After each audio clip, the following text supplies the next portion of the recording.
Micah. I'm here to talk to you about the Spectrum lesson for this Sunday, the 7th of June.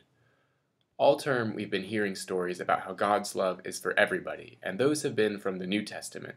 We've heard stories about people preaching, about people sharing God's love, and about the early church. And this week and next week, we're going to look at a book in the Old Testament called the Psalms. Before we get to that, though, just a quick review of the Bible. So you probably know the Bible isn't just one book. It is lots of books, 66 of them actually, put together. We print them as one big book so it's easier to carry them around and keep them in one place than taking a stack of books with you. And in the Bible, there are all sorts of books. We have history books, books about stories, we have wisdom and advice, there are letters, and there are also psalms, which are a collection of ancient songs. These are prayers that were set to music. And in our Bible, we have 150 of them.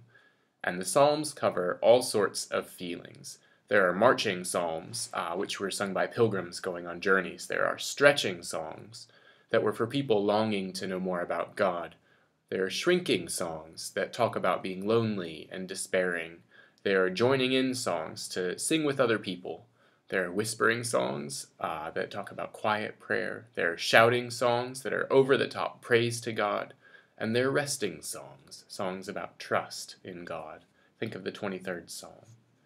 So the Psalms cover the entire range of human emotions. There's something in there for however you're feeling. And it's really neat because it shows that a person's faith isn't always supposed to just be happy and joyful. You know, there are times when you despair, when you're really struggling. And that's part of the life of faith too. There's not just one mode or one way of being that we have to feel or have to behave a certain way when we talk to God. All feelings are okay to bring to God in prayer. This week we're looking at Psalm 138, which is a shouting song. It says, "Thank you" to God.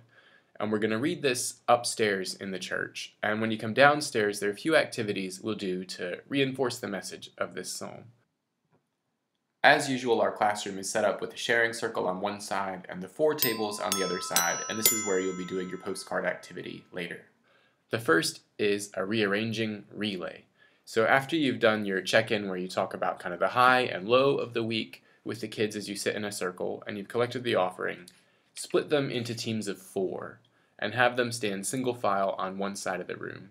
And then on the other side of the room, you're going to put an envelope for each team, so 1 envelope per team, that has these 4 slips of paper in them.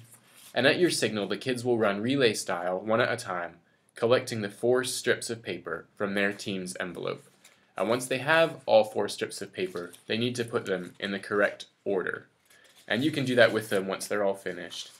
And the sentence that we're spelling out today is, "Everything in me says thank you." So this is the main point of the psalm. This is the message that today's psalm is sharing.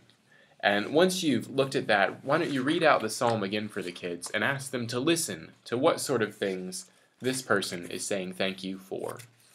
And then you might want to wonder with them if there's something that they're thankful for. It could be related to the high of their week, something they really enjoyed this week. It could be a place that they love to go. It could be a person they care about. Or it could be something they really like. Ewan is very thankful for Dougal, so we made a strip for Dougal, a strip of paper. And once you've had everybody write down something that they're thankful for and have them decorate their strips, what you're going to do is join these together with either sellotape or a stapler and make a 3-dimensional psalm, your own psalm of thanksgiving that we can hang up in the room of all the things that we say thank you to God for. And you can remind the kids that we say thank you to God for all these things because God created the world and God created everything in the world. So when we thank God for these things, we're acknowledging that He's the source of all the good things in our lives. Once you've done this and you have your 3D psalm up for everybody to look at, we're going to do another week activity, but it's not related to the psalms, and that is making boats for our yacht race on the 21st of June. So at the church picnic on Moving on Sunday, we're going to have a boat race in Braeburn Park as one of our activities. Julia Dunbar has made 100 of these origami boats for us to give out to the adults to race in the park, and we're going to have the kids make their own too. to decorate and to race, and we'll have a wee to do about that. To start off, there's a template that I don't think you can see in the light here, but there are 3 shapes on the template for the boat for the kids to color in. And what that is after the boat is folded up, those are the parts that you'll see. That's what's left once everything is origamied into place. So the kids will decorate inside those shapes for that decoration to appear on the outside of their boat once it's finished.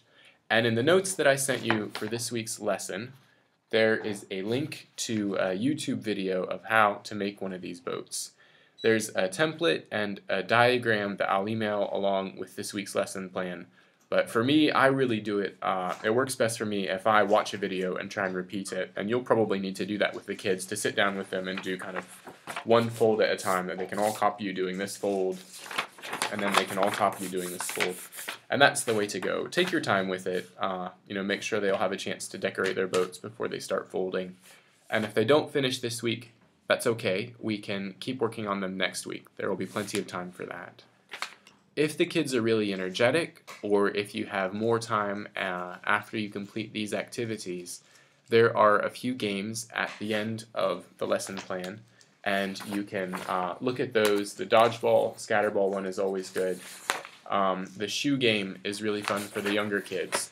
If you play that, you'll want to make sure you bring a scarf to use as a blindfold. But you can play that for easily 10 minutes and occupy the kids that way. So that's this week's lesson. I hope it goes really well, and I will look forward to hearing from you. Take care.